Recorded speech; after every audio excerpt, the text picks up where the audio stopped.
procès de Sylvia Noureddine Bongo Valentin, les co-accusés connaissent désormais leur sort. Le verdict a été rendu hier par la Cour criminelle spéciale au terme de 8 jours de procès. Premier forum d'affaires Côte d'Ivoire-Gabon. 2 jours durant, les investisseurs ivoiriens et gabonais ont échangé à Libreville sur plusieurs points en vue de renforcer la coopération sud-sud entre les deux pays.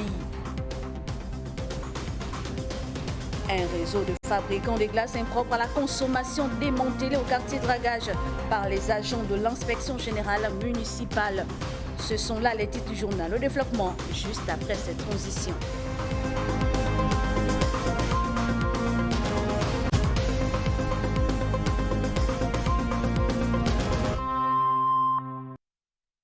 Vous êtes sur Gabon Première et vous avez fait le bon choix. Madame, Monsieur, bonjour et bienvenue. En ouverture de ce journal, vous le savez, les co-accusés dans l'affaire Sylvia Noureddine Bongo Valentin connaissent désormais leur sort. La Cour criminelle spéciale a rendu son verdict au terme de 8 jours de procès. Les peines, les amendes et autres sont à découvrir dans cet élément que nous propose Gabriel Guillain, les mamies. Échange vif, forte attention médiatique, la Cour criminelle spéciale, après 8 jours de procès, vient de rendre son verdict dans le procès dit de la Young Team. 12 prévenus étaient poursuivis notamment pour des infractions économiques et financières dans une affaire qui a mis en lumière un vaste réseau de détournement de fonds publics. Déclare Abdoul Moubedj Osseni Ossa coupable de recel de détournement de fonds publics, blanchiment de capitaux et association de malfaiteurs. En répression, le condamne à 15 ans de réclusion criminelle, dont 5 ans assortis de sursis et à 10 millions de francs CFA d'amende. Déclare Yann Goulou Ghislain coupable du crime de détournement de fonds publics, des délits d'usurpation de titres, de fonctions, de conclusion, de corruption active ou d'association de malfaiteurs. En répression, le condamne à 15 ans de réclusion criminelle, dont 5 ans assortis de sursis et à 10 millions de francs CFA d'amende. Au-delà des peines pénales, la Cour a exigé le remboursement du préjudice moral subi par l'État, estimé à plusieurs milliards de francs CFA. Ils ont causé un préjudice énorme à l'État gabonais et dont la réparation est justifiée. Que cette réparation est de droit, ce d'autant que les accusés ont eux-mêmes reconnu les faits et ont fait étalage des biens par eux acquis au moyen des sommes d'argent perçues illégalement au détriment de l'État gabonais. Par ailleurs, il est à relever que Sylvia Bongo et Noureddine Bongo Valentin avaient été jugés par contumace et condamnés à 20 ans de réclusion criminelle ainsi qu'à de fortes amendes. Quelques heures après le verdict rendu dans le procès de Sylvia Noureddine Bongo Valentin, ainsi que leurs co-accusés, nos reporters Doris Koulou et Michel John Boudégan sont allés à la rencontre des Librevilleois pour recueillir leurs réactions. Regarde. C'est trop. Autant d'argent, les 15 ans de prison, les 20 millions d'amendes. Mais c'est peu pour des gens qui ont détourné des milliards. C'est peu. Il y a trop de chômage. Regardez un peu ce qui s'est passé, ça donne les maux de tête. Ali Ben Bongo, c'est lui qui était le président de ce pays, oui ou non? Libérer les gens qui ont volé la République gabonaise, c'est pas normal. C'est moi, c'est notre argent de contribuable. Mais voler cet argent-là, c'est pas bon. Ils doivent être condamnés. C'est un bon verdict. Ça s'est bien passé. On a tout entendu. On félicite les membres du jury, les avocats côté ministère public et côté ministère de la Défense, quoi. Ouais, ça s'est bien passé. Nous avons suivi jusqu'à minuit, même jusqu'à la fin. La décision a été bien rendue. Je n'ai pas suivi. Moi, je n'ai pas trop envie de me prononcer là-dessus. Justice a certainement été rendue. C'est tout ce qu'on pourra dire. On se contente de respecter la décision qui revient du tribunal. Parlons à présent de cette cérémonie d'installation du nouveau maire de la commune d'Ovando, présidée par le ministre de l'Intérieur, Arnaud Sandri Nombo. L'ancien délégué spécial a été intronisé sous les yeux d'un public conquis. Il sera assisté de 4 adjoints, de 2 maires d'arrondissement et de leurs adjoints.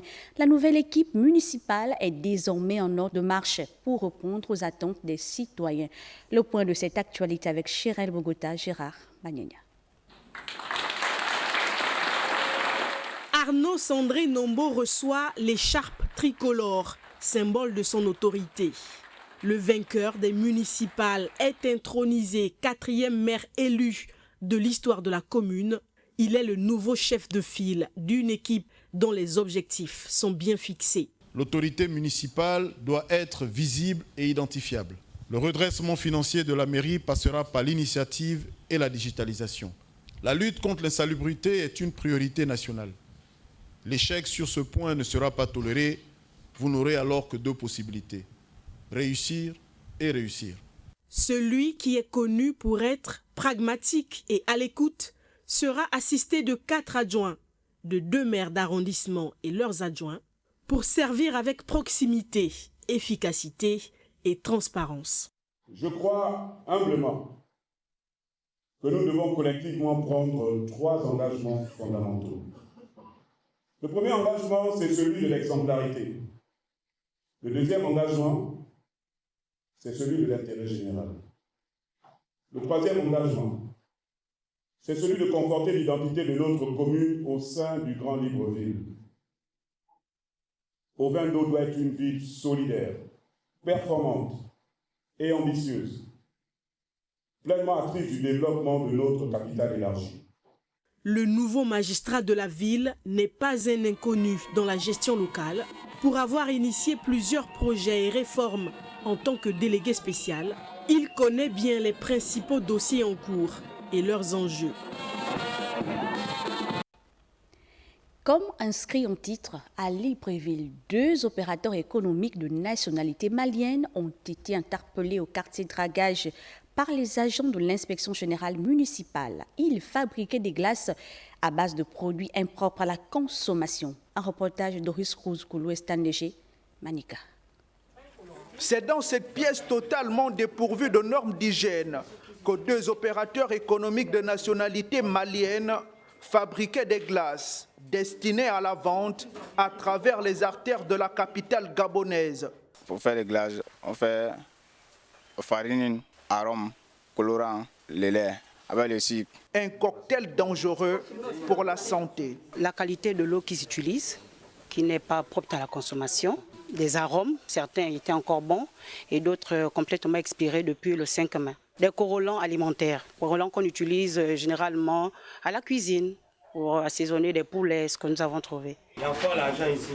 Les agents ont également saisi 273 875 francs CFA issus de cette activité illégale. Les autorités promettent l'application stricte des instructions afin de protéger la population. C'est au cours de nos missions, effectivement, que nous découvrons, n'est-ce pas, ces choses-là. Les indications, sinon les instructions, n'est-ce pas, du ministre de l'Intérieur et du maire seront bel et bien respectées.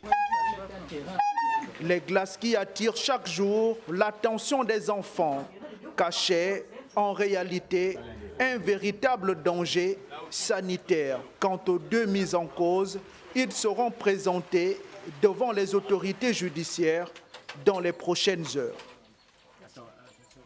À l'intérieur du pays, les box à l'étage du marché principal de Franceville, placés sous scellé au terme d'un contrôle initié par la mairie. De nombreux opérateurs détenteurs des 10 locaux traînaient des arriérés de paiement de près d'un an.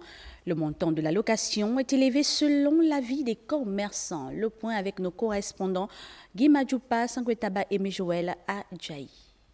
Depuis quelques jours déjà, la partie haute du principal marché de la ville est sans activité. Presque tous les box situés à l'étage ont été mis sous scellé. Les opérateurs qui les occupaient, voilà bientôt un an, n'arrivent pas à s'acquitter des frais à verser chaque mois. Le coût de leur avis, il est assez élevé.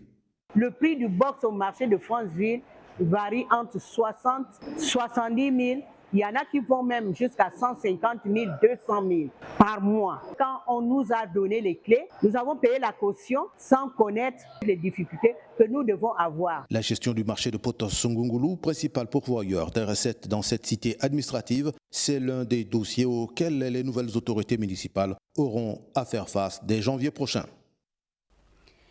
Libreville, la capitale gabonaise, accueille les assises de la 7e session ordinaire d'homologation des pesticides en Afrique centrale.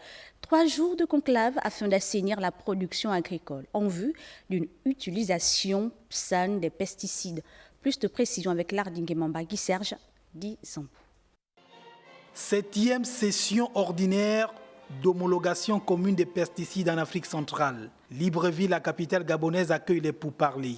Ici, il est question de faire l'apologie des pesticides homologués afin de booster les rendements. Sachant que les aléas climatiques, les insectes ravageurs, les organismes nuisibles des végétaux et produits végétaux et l'utilisation inadéquate des intrants causent chaque année plus de 40% de pertes de récoltes. L'utilisation des pesticides peut jouer un rôle conséquent dans la production alimentaire. La commune d'Akanda se réjouit donc de la tenue dans ses murs de la présente réunion consacrée à l'homologation des pesticides en zone CEMAC. C'est une exigence qualitative d'une véritable gestion rationnelle des pesticides dans l'espace CEMAC.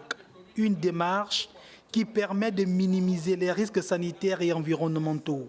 Face à cette situation, la CEMAC doit renforcer sa stratégie d'import-substitution et le Gabon, pour sa part, a engagé des mesures fortes, notamment l'interdiction de l'importation du poulet de chair à compter du 1er janvier 2027 afin de stimuler la production locale et de développer la filière aliments de bétail. Cela implique naturellement la disponibilité d'intrants agricoles de qualité dans les pesticides et les engrais.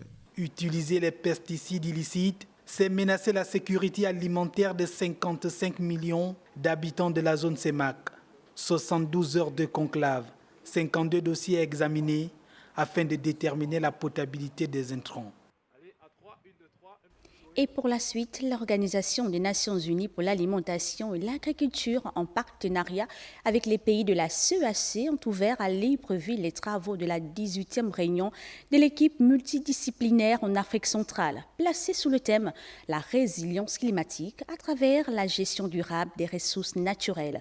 Je ne vous en dis pas plus, souvent ensemble cet élément d'Evra Mata et Michel John. Boudiga.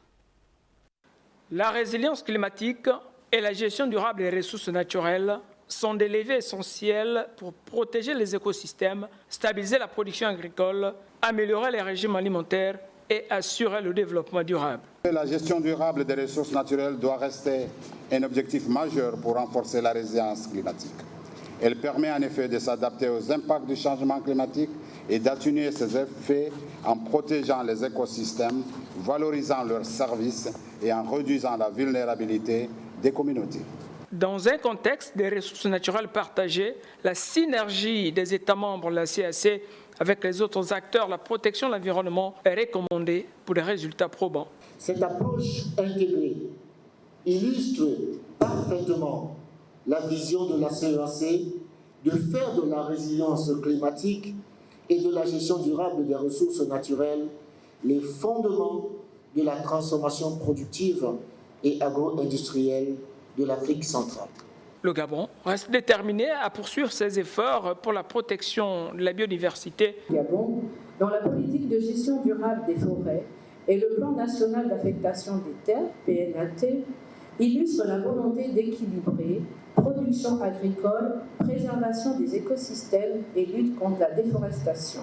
Du 18 au 20 novembre 2025, les participants issus de plusieurs secteurs d'activité vont, au cours des sessions plénières, apporter leurs réflexions sur le renforcement de la coopération sous-régionale en matière de résilience climatique à travers la promotion d'une gestion durable et intégrée des ressources naturelles.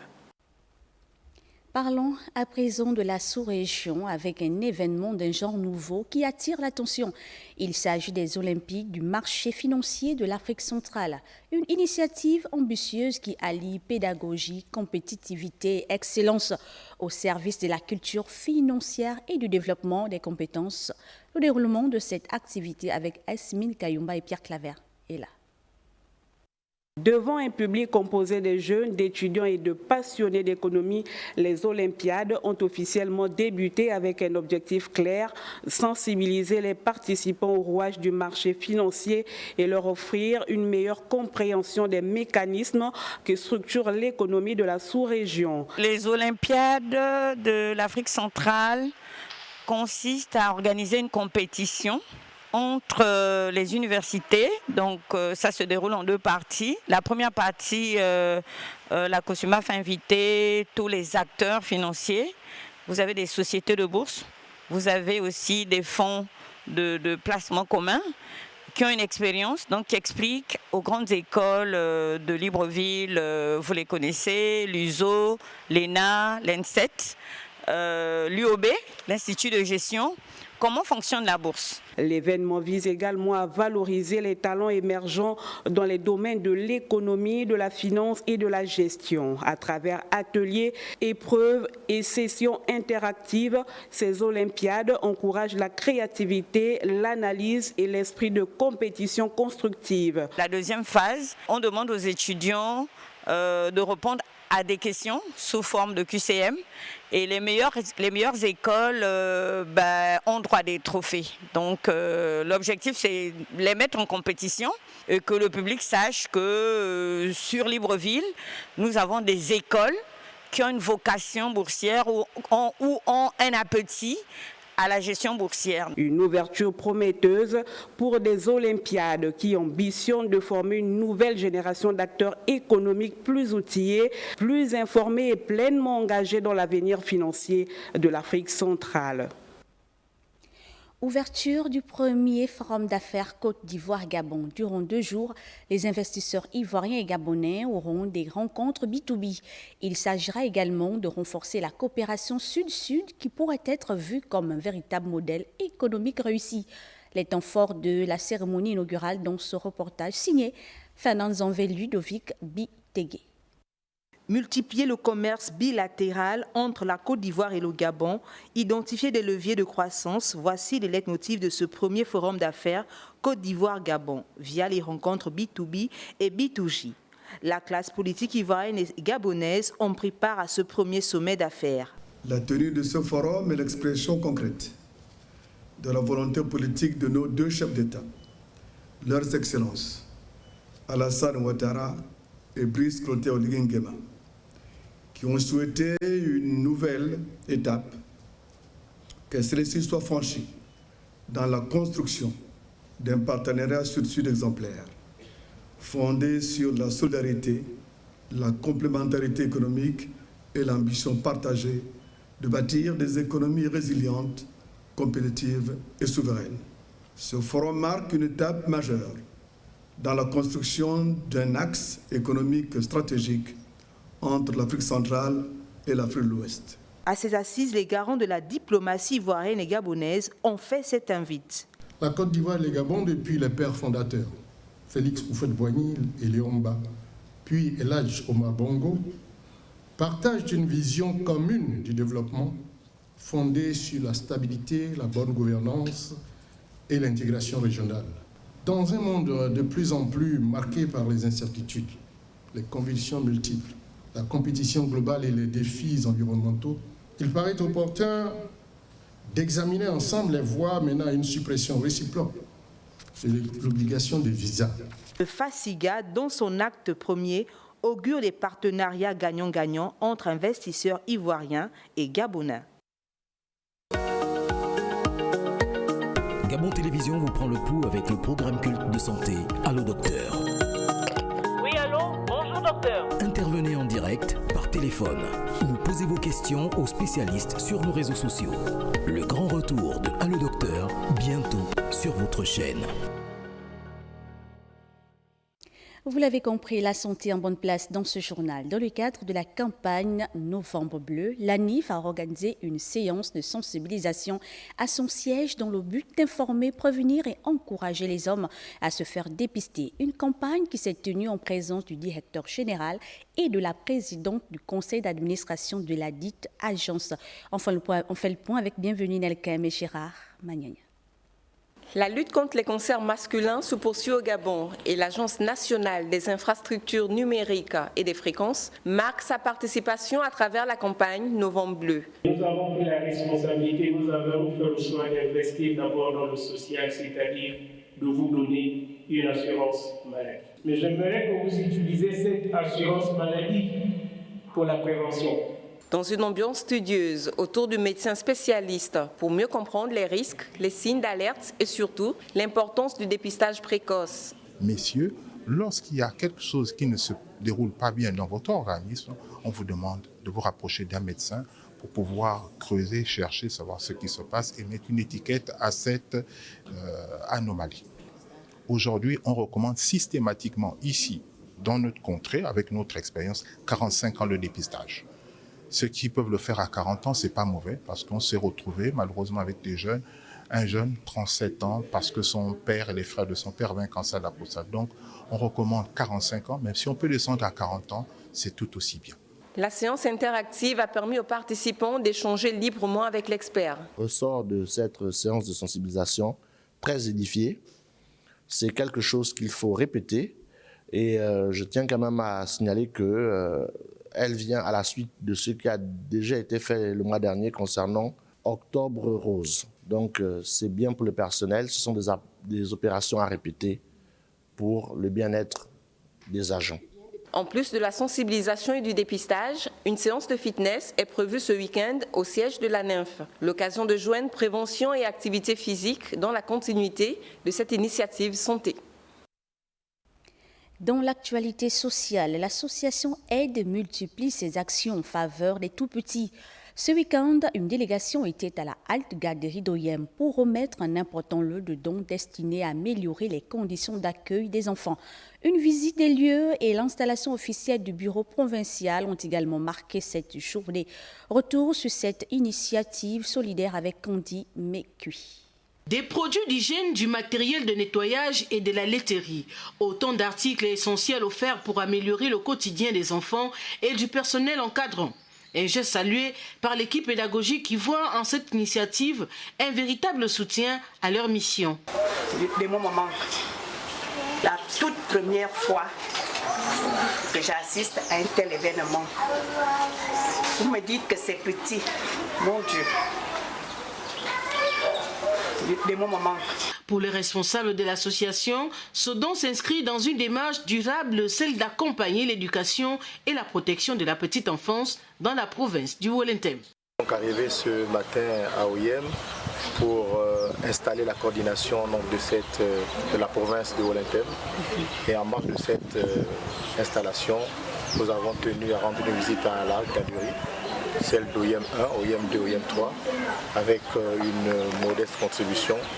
Et là, nous sommes... Après la remise officielle, la délégation a effectué une visite des lieux, une occasion de constater les besoins prioritaires de la structure et d'évaluer les futures actions à mener. Cette journée a également marqué l'installation du bureau provincial de l'association Aide, désormais opérationnel à Oyem. Une nouvelle étape qui permettra de coordonner de manière plus efficace les actions sociales à travers toute la province.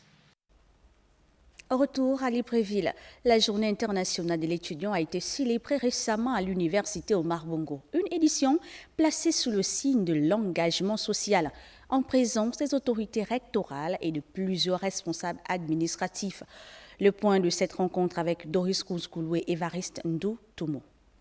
À l'université Omar Bongo, la communauté estudiantine célèbre pour la première fois la journée internationale de l'étudiant, sous le thème « L'engagement de l'étudiant au cœur de l'engagement social », en présence de l'administration rectorale, des enseignants et de nombreux invités. Les étudiants ont salué l'initiative, symbole de renaissance de leur rôle dans la société. Il s'agit de faire comprendre à l'étudiant de l'université Omar Bongo, en particulier, qu'au-delà du fait que nous soyons étudiants, nous sommes d'abord en tant qu'universitaires des leaders. Et donc un leader, il s'engage pour les causes communes. Le vice-recteur, le Centre national des œuvres universitaires ainsi que le Pôle national de promotion de l'emploi ont exprimé leur souhait de voir une jeunesse universitaire davantage impliquée dans les enjeux du développement national. Ce que nous demandons à l'étudiant, c'est déjà de venir se faire enregistrer, en tant que demandeur d'emploi. Et nous, lorsque nous recevons son dossier de demandeur d'emploi, nous allons rentrer en contact par le biais de nos conseillers en emploi pour échanger avec ce nouveau demandeur d'emploi, pouvoir lui faire des propositions sur des offres d'emploi. Un moment de réflexion entre apprenants et décideurs sur les conditions de vie des étudiants et de leur avenir au sein de la nation. 8 policiers et 22 gendarmes viennent d'achever avec sérieux et engagement un stage de police judiciaire avancé. Une formation qui illustre la volonté affirmée de mutualiser les efforts entre les forces de défense afin de mieux répondre aux enjeux sécuritaires contemporains. Les détails avec Léa Virginie Atam et Jean de Dieu Mombondou. La cérémonie de clôture a marqué l'aboutissement d'un programme intensif, axé principalement sur les questions environnementales. La ligne de conduite de ces 2 semaines, finaliser l'ensemble des procédures que les personnels OPJ sont amenés à faire sur le terrain quand on se trouve face à des situations d'orpaillage illégal, de braconnage ou de déforestation. Cette initiative s'inscrit dans une dynamique plus large de coopération entre la France et le Gabon, notamment dans les domaines sécuritaires et environnementaux. C'est le premier stage où on intègre des officiers et sous-officiers de police. Et je pense que ce n'est pas le dernier stage, la dernière collaboration, on l'a initiée cette année et on va la renouveler. On a d'autres perspectives pour la fin de l'année de stages où seront intégrés à nouveau des officiers et des sous-officiers de police. Permettez-moi tout d'abord de saluer la qualité de la coopération militaire et sécuritaire entre la République gabonaise et la République sœur de France. À vous, mon capitaine, expert formateur, votre expertise précieuse a permis de doter à nos personnels de compétences renforcées. Avec cette promotion, désormais outillée pour mener les enquêtes spécialisées, les autorités espèrent un impact concret sur le terrain au bénéfice de la protection de l'environnement et du respect de la loi. Dans la province de Gué-Maritime, l'avion rose pour un parieur port-gentillet. Il a décroché plus de 200 millions de francs CFA grâce au pari mutuel urbain gabonais. Une somme colossale qui fait de lui le plus grand gagnant de l'année. Il a officiellement reçu son chèque des mains de la direction générale du PMUG lors d'une cérémonie marquant ce moment exceptionnel. Arnaud Babekong Cheli, Mania.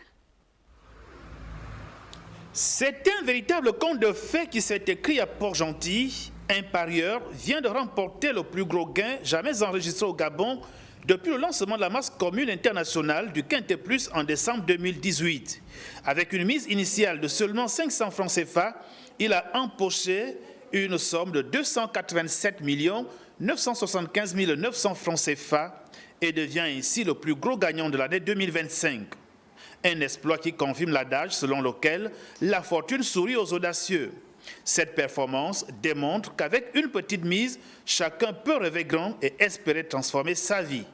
Vous imaginez l'engouement de la direction générale qui, aujourd'hui, remercie notre parieur pour sa fidélité et pour sa persévérance. Parce que la masse commune est un produit qui, aujourd'hui, donne de l'espoir et permet à tout le monde de pouvoir rêver. Et qu'aujourd'hui, ce parieur a pu atteindre son rêve grâce à la somme qu'il a gagnée aujourd'hui. Très contente de savoir que non, je suis celle-là qui avait fait gagner le gagnant, qui a eu cette cagnotte, cette merveilleuse cagnotte. J'étais vraiment très contente. Ce gain record est salué par la direction générale du PMG qui voit en cette victoire une nouvelle preuve de l'accessibilité et de l'équité de sa plateforme grâce à des points de vente physiques et sa plateforme digitale intuitive. Le PMG offre à tous la possibilité de tenter leur chance à des jackpots pouvant atteindre des centaines de millions de francs CFA.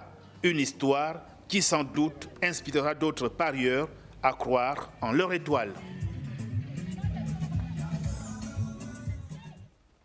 Du sport pour la boucle de ce journal. CAF Award, ils sont 3 nominés pour un seul vainqueur. Le lauréat sera connu aujourd'hui à l'issue d'une cérémonie riche en couleurs. Qui sont les potentiels vainqueurs? Quelles performances ont plaidé en leur faveur? Éléments de réponse avec Alan Mezogué, Parfait Junior, Boukindaï Adeline Abemondo.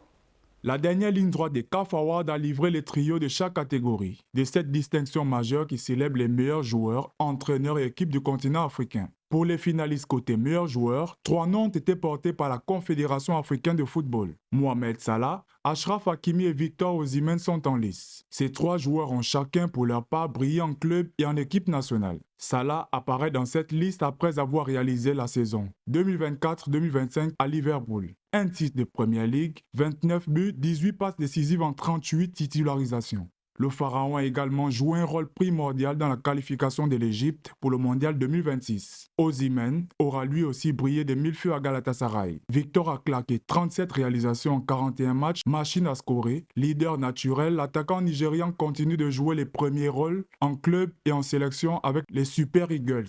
Considéré comme l'un ou le meilleur latéral droit au monde, Hakimi était un prétendant sérieux. Le Lion a empilé les trophées la saison dernière. Ligue des Champions, Ligue 1, Coupe de France, Super Coupe d'Europe et finale de Coupe du Monde des clubs, en plus de son implication à la qualification mondiale du Maroc. Cette prestigieuse cérémonie se tient à Rabat au Maroc, sous la houlette de la Voix d'Or, Angélique Kidjo. Denis Bouanga, quant à lui, pourrait être une source d'encouragement pour de nombreux joueurs. Il incarne aujourd'hui la détermination, loin d'avoir démérité et en intégrant le top 10 des nominés, Denis est une source pour d'autres joueurs africains qui aspirent à atteindre le plus haut niveau.